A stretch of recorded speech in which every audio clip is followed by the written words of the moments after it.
随着现今俄乌战争的发展，俄罗斯的表现呢真的是越来越拉胯。以前以为俄罗斯是一头强壮的公熊，现在一看，好家伙，纸老虎一个嘛。但是你可能不知道，俄罗斯的羸弱其实从很早以前就开始了。今天老兵和各位聊一聊苏俄史上最惨的10大败仗，和老兵一起来看看它有多拉胯。Top 10，第一次车臣战争。该战争发生于1994年12月，是俄罗斯联邦与高加索穆斯林武装分子自称伊奇克里亚车臣共和国之间的一次军事冲突。俄罗斯在1994年12月11号出兵，在格罗尼兹战役之后呢，车臣武装退入山区，与俄军展开了游击战。在此期间，交战双方与车臣当地居民均遭受了惨重伤亡，最终俄罗斯不得不签订停火条约，并且将部队撤出了车臣。俄罗斯在实际上输掉了战争，车臣武装则保住了其独立地位。第一次车臣战争给俄军带来的严重的伤亡代价，士兵死亡或失踪了5700余人，车臣的大量设施遭到严重破坏。在此后的3年，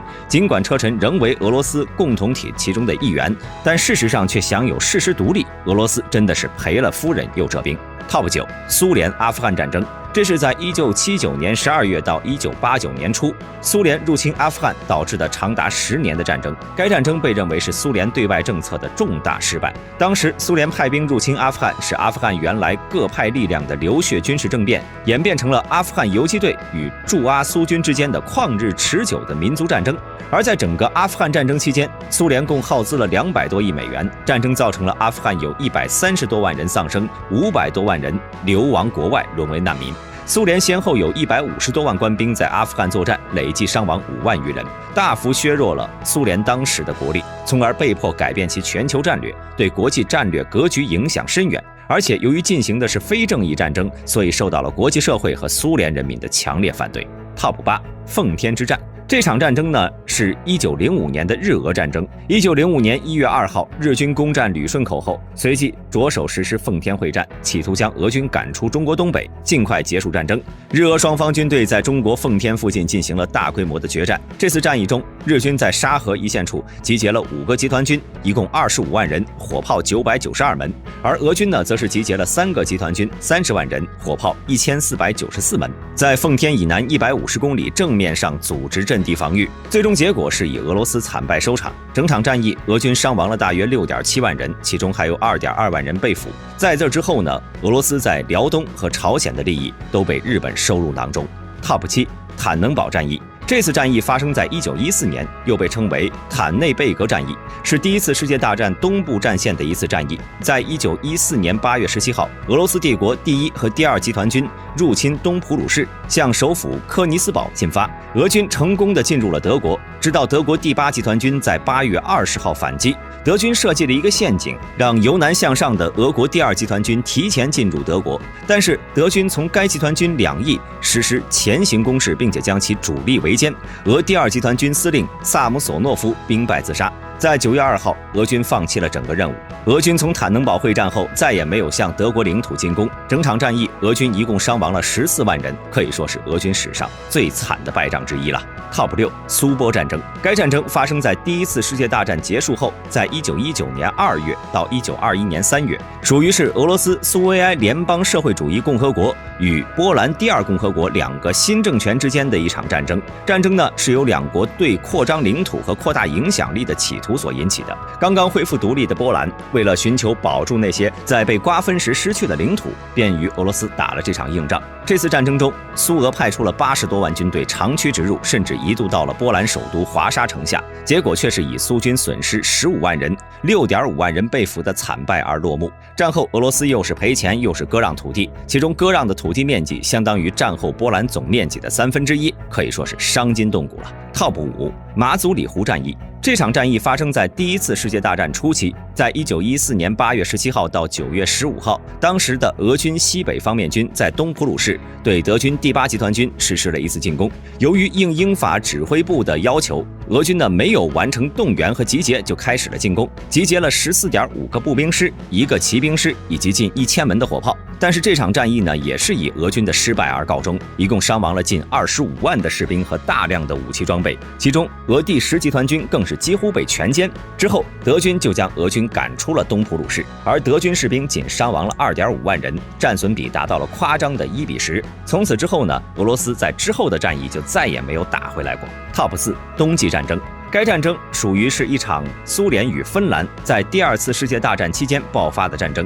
整场战争从1939年11月30号开始，一直到1940年3月13号结束。虽然仅仅只有短短的3个月，但是却分了前后2个阶段。此战役，苏联投入了大量的兵力和物资，但是结果呢，却也损失惨重，而且国家声誉也受到了极大的损害。直到战争结束，苏联也没能拿到征服芬兰全境的目标。根据相关统计，战争中苏军一共伤亡了37万余人，芬兰呢则是伤亡了10万余人。虽然最终还是以芬兰割让土地与租借部分领土而告终，但是对苏联来说呢，只能是惨胜。反之，芬兰则是赢得了世界各国的赞誉。Top 3，克里米亚战争。该战争在俄罗斯又被称为东方战争，是1853到1856年间在欧洲爆发的一场战争。当时的俄罗斯与英国、法国为了争夺小亚细亚地区权力而开战，战场便是在黑海沿岸的克里米亚半岛，也是继拿破仑战争以后规模最大的一次国际战争。战争的最终结果呢，以俄罗斯求和并签署巴黎合约而结束。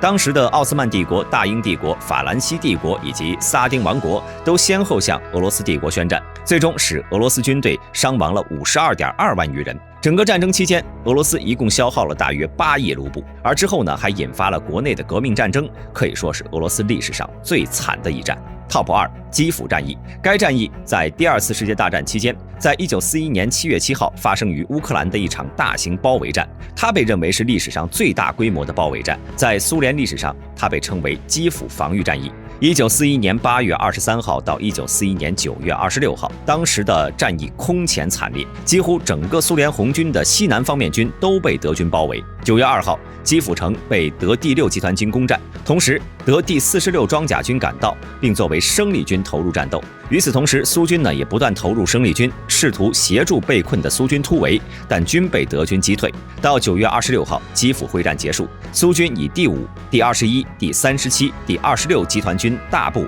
以及第40、第38集团军之一都被歼灭，其中伤亡了约19.3万人，并有66.2万人被俘。Top 1，俄乌战争。听到这里，大家可能会疑惑了，战争还在持续，怎么算得上失败呢？首先来讲啊，老兵认为这场战争可能会以俄罗斯失败而告终。由于俄罗斯在战争之前呢，远远低估了乌克兰抵抗的力量和决心，根本就没有做好长期战争的准备，再加上国内严重的腐败以及愈加匮乏的军事预算，必然会使得俄军在乌克兰陷入消耗战中，而俄罗斯基本上没有希望在消耗战中战胜有大多数西方国家支持的乌克兰。现今随着战争的持续发展，俄罗斯将必须面对越来越严峻的形势，甚至随着现今国内反战情绪的高涨，可能会出现与克里米亚战争一样的后果，也就是国内局势的动荡。另外呢，老兵做个假设，就算最终俄罗斯赢了，但又能怎么样呢？这场战争无论从哪个角度来看，都是一场侵略战争，也没有哪个国家的内政应该受到他国的限制。所以在国际社会上，俄罗斯的国家声誉已经差得不能再差。再者就是俄罗斯的经济，其卢布与美元的换算比已经从战前的76:1变成现今的114:1了，贬值了1/3还多。再加上由于西方国家的制裁，导致俄罗斯大量的优质资产被欧美国家以极其低廉的价格拿下了。仅仅是被冻结的资产就达到了数千亿甚至上万亿美元。至于能不能拿回来，老兵觉得概率很小。虽然说西方国家的各种制裁不至于让俄罗斯彻底被赶出世界的经济循环，但是也基本切断了80%以上的金融、贸易以及融资渠道，可以说已经废了一大半了。至于剩下的20%，老兵估计国内消耗都不够用。至于这次战争之后呢，俄罗斯必然会跌出世界顶尖强国的行列，甚至不夸张地说，可能连一线强国都算不上。另外，从政治上来说，之前俄罗斯可以一直想要重回欧洲文明的怀抱，但是经过这次战争之后呢，这个想法可以说是被彻底断绝了。在战争爆发之后，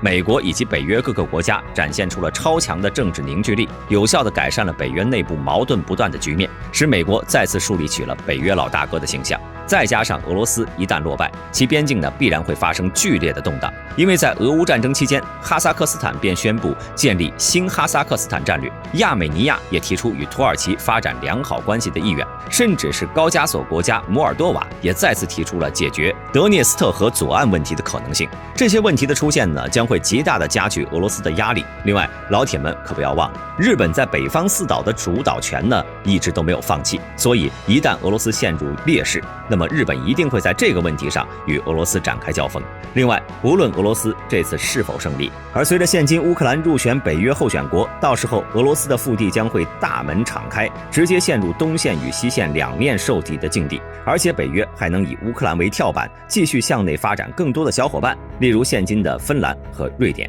那都是即将要加入北约了。此外，白俄罗斯在这次战争中的损失也不小，不排除其和俄罗斯决裂的可能性，甚至在未来也有可能加入北约。到时候俄罗斯可就是真的孤掌难鸣了。那么大家认为俄罗斯的战力有多拉胯呢？欢迎在评论区内留言讨论，如有纰漏，欢迎各位指出。如果大家有什么想看的系列，也可以发在评论区内，老兵会尽快将其安排上日程。好了，今天视频就到这里，想了解更多，记得点个关注，咱们下期视频不见不散。